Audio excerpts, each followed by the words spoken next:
Yan, hello po. So ito na, mga kababayan, yung nagpapakalat, ayan, Marawi TV Vlog, may galab shoutout po kay Raquel Caballero, hello po. Yung nagpapakalat po, mga kababayan, ng peaking video ni PBBM, kung naalala nyo po mga kababayan, yung peaking video, no, fake video ni PBBM at ni F. Elisa na nagbibingbangan, yung nagtatalik, na may katalik ding iba. Oo, mga kababayan, eto na, nabuko na, nabulgar na. Nako po, bakit? Ano ba yan? Ito ha, mga kababayan, isulat ko lang po ha. So, eto, mga kababayan, ang katotohanan. So, yun palang tao na nagpakalat, no, na si Michael Cano, sa totoong pangalan, at ang kanyang pangalan sa Facebook ay Dane Chase, no? Si Dane Chase, mga kababayan, ito po, pakita ko sa inyo ha. Oo, wanted na pala. Wanted na, hinahabol na ng FBI. Kasi, eto ha, Dane Chase. Hala, Diyos ko. Eto na, buksan natin. Ito po siya, mga kababayan. Pero po sa atin na si Dane Chase po ito. Ito na nga po. Nabasa ko na po at nakita ko po ang kabuuan ng reaksyon o komento ng palasyo paukol sa expose namin ni Mr. T. Ito na nga po, ang kakapal talaga ng mukha nitong mga hinayupak na itong mga putang inanto. Ano sinabi mo, Claire Castro? Dapat may maagarang aksyon patukoy sa bagong paratang sa mag-asawa na nasa palasyo. Di ba? Pinasusundan nyo na kami. Ayan na. Diyan na pupunta ang taxes nyo. Ayan na. Pinagsasayang ang pera ng mamamayang Pilipino. Ayan na. Magkano naman budget nyo? Ayan na. Diniligay sa amin dito sa Amerika. Ayan na. Milyon-milyon na naman yan. Ayan na. Para lang matukoy kung saan kami nakatira. Ayan. Kakalipat lang namin. Ayan na. Tapos may inutosan na naman kayo doon. Ayan na. Sa old neighborhood namin. Ayun na. May paikot-ikot doon, parang tanga. Nagtatanong kung saan na kami lumipat. Ayan na. Di lang yan, kinuha nyo ng laptop ko, di ba? Ala. Ando ng mga files. Patay. Akala nyo naman, tanga ako na hindi ako nag-backup. Ayan na. Lahat may backup yan. Sa tingin nyo talaga tanga ako? Oh. Nakuha nyo na rin ang cellphone ni Mr. T. Ayan na. Di ba? Yun talagang gusto nyo makuha, ang cellphone ni Mr. T. Kasi alam nyo, ando ng lahat ng contacts ng mga opisyalis na naging customer niya, di ba? Ayan na. Di ba yan? Yun ang gusto nyo makuha. Ayan Kasi na. ang taas ng lista ng pangalan dun eh. Ayan na. Mga messages. Meron pa nga isang ano dun eh. Sino yun? Anak ng isang presidente na ngayong naging senador na. Di ba? Yung talagang pakay nyo eh. Ayun. Yung mga text messages dun. Ayun na. Nila Pauli Totoco at sino ang mga inimitahan niya na Ayan. naging ano niya, naging kliyente ni Mr. T. Ayan na. Di ba? Andun din ang asawa niya. Ayan na. Ang bababoy nyo. Nakakadiri kayong lahat. Ayan na. Diyan na pupunta ang pera ng mga Pilipino. Ayan na. Ang raming mga Pilipino nagugutom. Meron na nga mga Pilipino na mumulot na lang ng pagkain tira-tira sa Jollibee. Oh. Mga manok, tira-tira. Para gawin pagkain, tapos kayo dyan sa Malacanang nagpapasasa kayo. Hindi pa presidente si BBM, may pagpag na. Nakakain na nga ako niyan eh. Ito na mga kababayan. Sa madaling salita, kaya po siya galit na galit, no? Kasi po hinahunting na po siya ng FBI dahil sa ginawa niyang pagpapakalat ng AI or Artificial Intelligent Video na kung saan ay nagbibingbangan si BBM at si Lisa na gumagamit ng gumaganon, mga kababayan. So ngayon, ito po ay wanted na po siya sa FBI Amerika. So pinaghahanap na po siya at sabi nga niya dito sa video niya, nakuha na daw ang kanyang laptop, nakuha ang cellphone at nakalipat na sila ng tirahan. Kasi po mga kababayan, ganito po kasi ang trabaho nito. Dati hindi po siya vlogger, no? Dati ay isa po siyang ordinaryong tao lang na kung saan trabaho niya is IT. IT po talaga siya sa totoo. Magaling po siya pagdating sa computers, pagdating sa mga programming. So, IT po siya. So, ngayon mga kababayan, bukod sa IT siya, nakilala siya ni Maharlika at ni Harry Roque. So speaking of Maharlika and Harry Roque, mga kababayan, kung naalala ninyo, may ipinalabas si Harry Roque na isang video na nagko-cocaine si PBBM na nakasandal sa bintana na may kurtinang kulay green at damit na kulay green. Mga kababayan, edited po yun sa pamamagitan ng artificial intelligence. At sino po ang gumawa? Ito pong taong ito.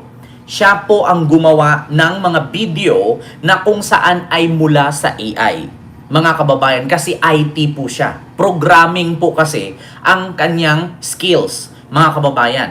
At bago po siya napunta sa Amerika, meron po siyang ka-live-in na isang kano.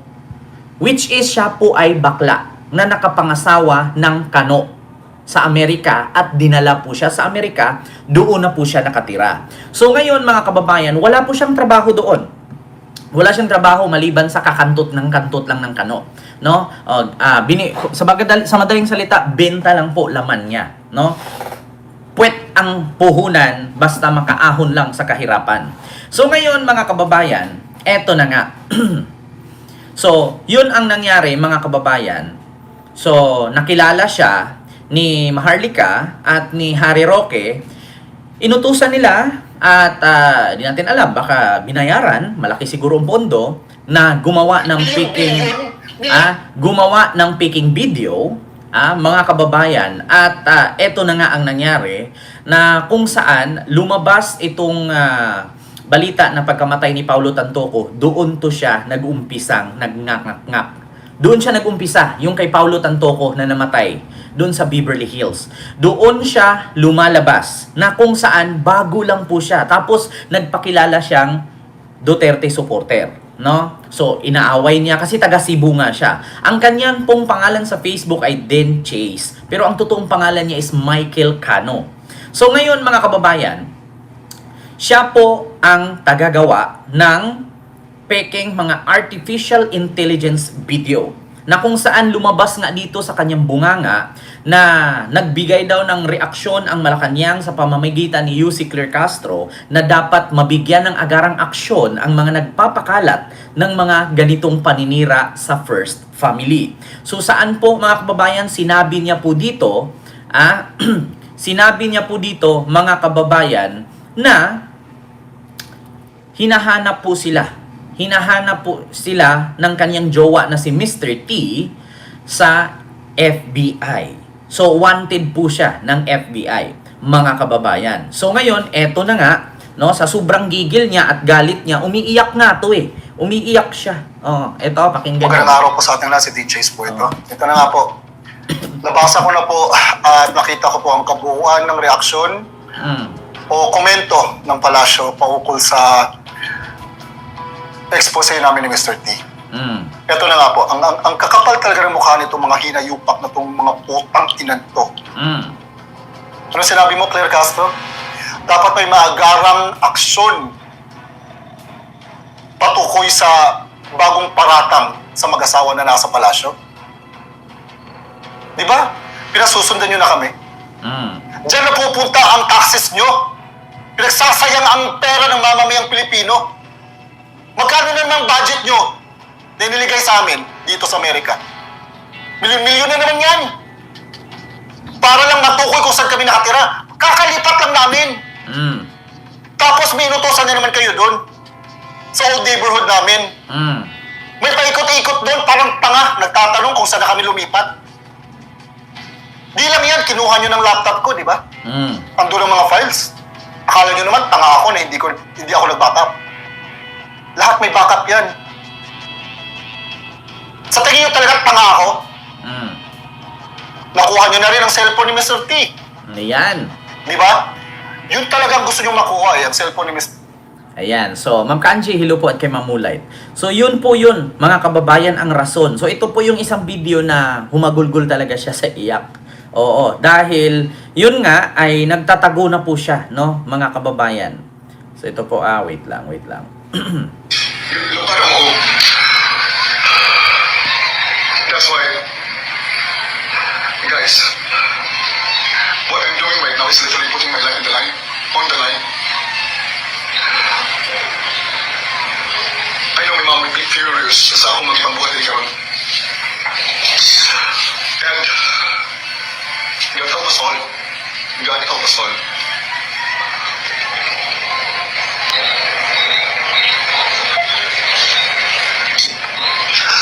Mag-expect mo mag-violent ko. I cannot ask for this.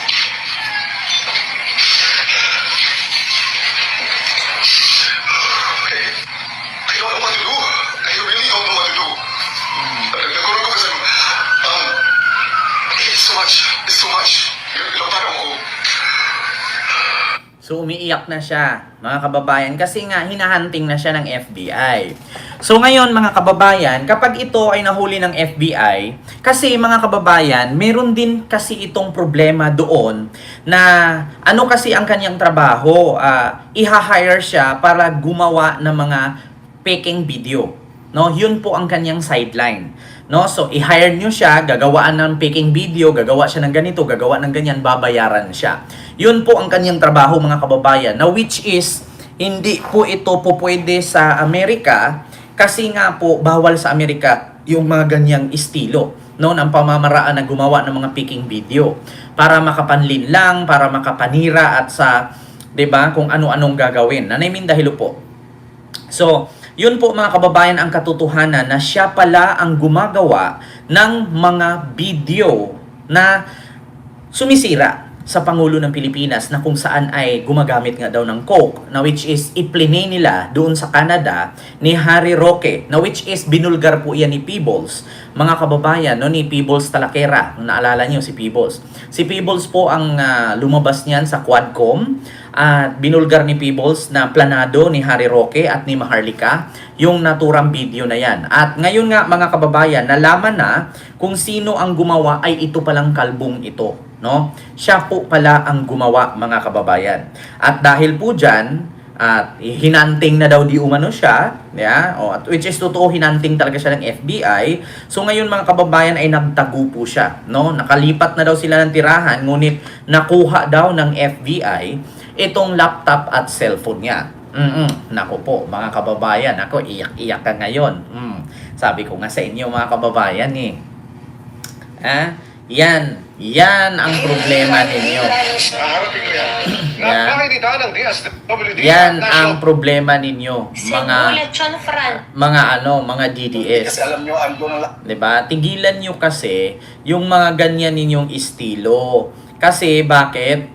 Hindi po yan maganda. Gumagawa kayo ng kasiraan ng presidente ng Pilipinas. Alam nyo naman yung bawal po yan. Kaya nga po mga kababayan, malakas ang loob nila na maglabas ng mga faking video sa ibang bansa kasi wala pong jurisdiction ang ating bansa para tawag dito, ipaaresto sila. Ngunit, mga kababayan, according sa law ng Amerika, ay bawal po yung ganun. No, so siguro di natin alam kung anong ginawang aksyon kung bakit wanted siya mga kababayan sa FBI ngayon. So, eto na ang ating antayin na lang po natin, 'di ba? Hintayin na lang po natin mga kababayan kung ano po ang tawag dito resulta sa or consequences dito sa kaniyang mga kababayan. Dito sa kanyang kahinatnan or anong mangyayari dito kapag siya ay natiklo ng FBI, mga kababayan. Kasi nga, marami na din pong nag-post nito mga kababayan at which is, ipinost din ito ni, mga kababayan ni GIL Review TV. Kilala nyo naman si GIL Review TV, di ba? BBM vlogger din. So ito din, pinost niya rin. Hinabol na pala ito ng FBI. The photo is not mine. Nadaanan ko lang. Michael Cano, aka Den Chase. You can hire him if you need an AI or fake video. So ito po, mga kababayan, no? Post ni GIL TV. So, kilala nyo naman siguro si GIL TV, isang vlogger din ni PBBM, no? Ayan. So, aka Michael Cano, no? Or Dane Chase. Ayan. If you can hire him if you need an AI or fake video. Hinahabol na pala ito ng FBI, the sword. So, yun na nga. A piece of sky, hello po. So, ngayon, mga kababayan, kapag ito ay natiklo, no, sa madaling salita, madideport po siya sa Philippines. So, pagdating niya sa Philippines, makukulong po siya. So ngayon mga kababayan, kapag nakulong ito, so siguro si Maharlika kabahan ka na. Yeah? O Maharlika, hindi porkit citizen ka dyan. Hindi porkit citizen ka dyan, Maharlika, ay ganun-ganun na lang. Tandaan mo, si Baklang ito, correct me if I'm wrong, citizen na din siguro to, pero hinahabol. Oo, si Sir Ivan po, hinahabol siya ng FBI. Baka naman Maharlika. Nako, mga kababayan. Hintayin lang po natin. Ala ka. Through my way pala eh. 'Di ba? Deport him because he need to go to jail. 'Di ba? I hope everyone catch those people who are disrespectful to our president. 'Di ba? Dati may doppelganger si Dan Chase. Nako, eto na mga kababayan, tandaan nyo yan, nakakatakot, natatakot na si Maharlika. Nako, like po tayo mga kababayan. I-share ko lang po sa inyo na hinahanap na po ito. Ba't masyado kang apektado kay Maharlika? Putang ina niya, bakit ako naging apektado diyang killer na yan? So, yun mga kababayan, i-share ko lang sa inyo na itong vlogger na ito, actually bagong vlogger lang to, nung pumutok lang na namatay si Paulo Tantoco, no, doon sa Beverly Hills, kamakailan lang, siguro wala pang 4 months yata or 5 months ba na nakalipas. Doon po siya nung time na lumabas sa isang fountain sa loob ng Beverly Hills, na kung saan sabi niya kapitbahay doon lang daw mismo sa loob, 'di ba? Ng nahuli na ba ka-birds? Pagkakaalam ko, hindi pa eh. Hindi pa yata nahuli. Nahuli na ang upaw. Actually, hindi pa yata. Hindi pa siya nahuli, mga kababayan, si Dan Chase. Nandito pa rin siya, nakaka-upload siya eh, bago lang. Kung nahuli man. Ng mga opisyalis na Ayon sa Malacanang, kakasuhan daw yung nagkalat ng video. Ito Ayon sa Malacanang, kakasuhan daw yung nagkalat ng video. Aba, ang masasabi ko yan, kasuhan nyo si Dan Chase dahil sa Amerika nang galing ang 6 feet. Ano daw? Sa Amerika nang galing ba't naputol? Ayon sa Malacanang, kakasuhan daw yung nagkalat ng video.